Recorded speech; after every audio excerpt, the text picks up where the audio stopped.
बहनें ऐसी क्यों होती है। मैं अपनी बहन को ज्यादा पसंद नहीं करता था। उसकी शादी हो चुकी थी, लेकिन मैं कभी उसके घर नहीं गया। बस माता पिता ही उससे मिलने जाते थे। मुझे पता भी नहीं था कि वह किस हाल में है। वह कभी कभी मायके आती तो जाते समय मेरी माँ उसे घर का कुछ सामान भी दे देती। यह बात मेरी पत्नी को बिल्कुल पसंद नहीं थी।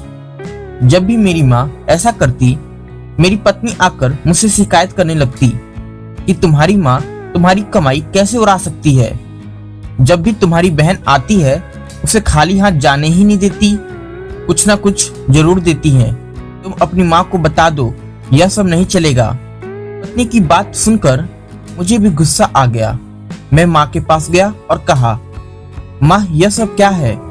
जब भी बहन घर आती है तुम कभी साबुन, कभी चावल का थैला, तो कभी दालें, सब कुछ उसे देती रहती हो।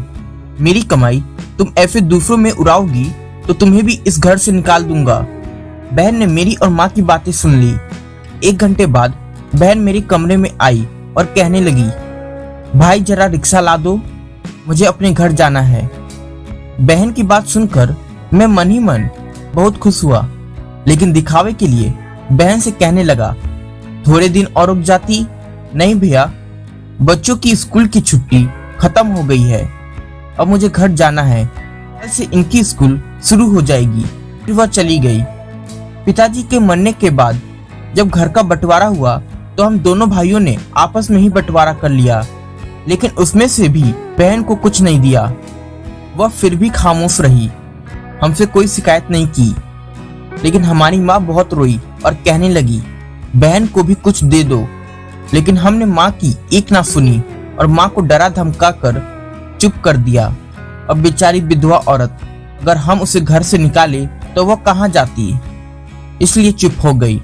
भाई साहब ने अपना हिस्सा बेचकर शहर जाकर नया काम शुरू कर दिया और वहीं रहने लग गए। हमने अपनी बहन के साथ जैसा व्यवहार किया उसकी सजा तो मिलनी ही थी। भाई साहब का कारोबार बर्बाद हो गया और वह मजदूरी करके अपना पेट पालने लगे। मेरे बड़े बेटे को भी टीबी हो गया और इलाज में लाखों रुपए खर्च हो गए। जो भी मेरे पास था सब कुछ खत्म हो गया और मुझे कर्ज लेना पड़ा। हाल इतना बुरा हो गया कि खाने के लिए भी पैसे नहीं थे। घर में कुछ राशन भी नहीं था। मैं कमरे में अकेला बैठा सोच में गुम था कि मेरी बहन घर आ गई। उसे देखते ही मेरी पत्नी ने कहा, आ गई मनहूस। बहन को देखकर मैं भी गुस्सा हो गया, लेकिन अपने गुस्से को दबा लिया। वह मेरे बच्चे के पास गई, उसे देखा और फिर मेरे पास आकर बैठ गई। मेरे भाई, क्या तुम परेशान हो? यह कहते हुए उसने मेरे सर पर हाथ फेरा। बड़ी बहन हूं तुम्हारी, तुम मेरी गोद में खेले हो। अब देखो अपनी बहन से भी बड़े हो गए हो कि बहन को कुछ नहीं बताते, अपना दुख भी नहीं बांटते।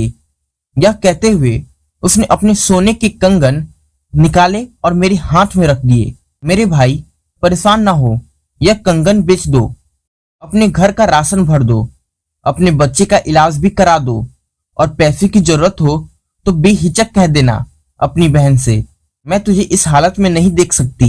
और हाँ, जाकर नाई से अपनी दाढ़ी भी बना लेना, देख कितनी बढ़ गई है। मैं आश्चर्यचकित होकर बहन को देखे जा रहा था और वह कहने लगी, भाई इस कंगन के बारे में किसी से ना कहना, तुझे मेरी कसम है। मेरे हाथों को चूमा और कहने लगी, चल अब चलती हूँ, तेरे जीजाजी और बच्चे आते ही होंगे, फिर आऊंगी। मैं पहली बार उसे घर के बाहर तक छोड़ने आया था तो देखा पैरों की चप्पल भी टूटी हुई थी। उसने कपड़े भी तो वही पुराने पहने थे।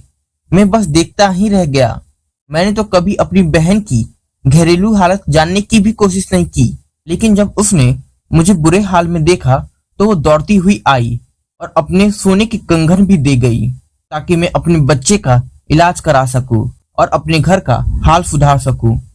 मैं सोचने लगा और मेरी आंखों से आंसू निकलने लगे कि हम भाई भी कितने मतलबी हैं। अपनी बहनों को पल भर में ही बेगाना कर देते हैं और बहनें अपने भाइयों का जरा सा भी दुख बर्दाश्त नहीं कर पाती।